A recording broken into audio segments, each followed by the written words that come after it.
Good morning. Welcome to Time in His Word. Have you ever thought about how you prioritize your life? I mean, what's the most important thing? What is number one when you think of things that you do right off the bat, the first of the day? For myself, it's to spend time in His Word and then put this message up.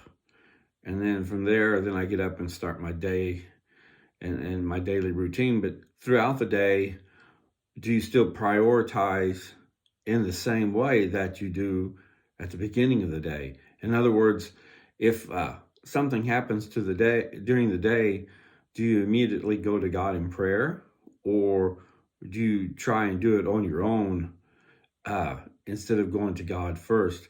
In Luke, the 12th chapter, verse 31, it says, "But seek his kingdom, and these things will be added to you." I've always taken that verse to be that as long as I have and seek his kingdom, his will, Jesus as number one in my life, everything else will fall into place as it needs to be.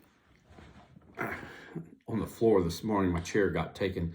But anyway, so as you go through the day, again, my question to you is, how do you prioritize the things in your life for your day?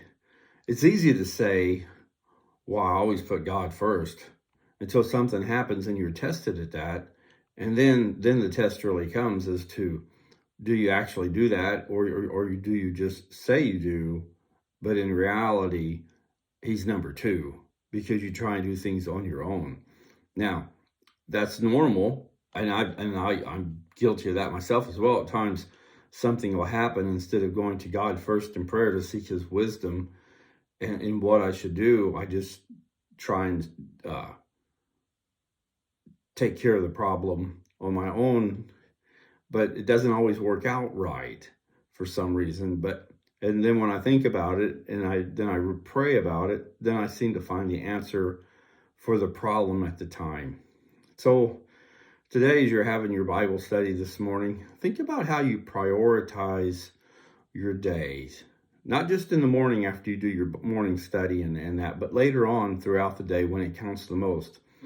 Do you still strive to when something pops up to have go to God first in prayer to find out what you should do, or do you just take it upon yourself and then seek his wisdom later? And so just think about that today. Simple tasks, simple questions, just to get you thinking. But remember, Luke 12:31 says, "But seek his kingdom and things will fall into place."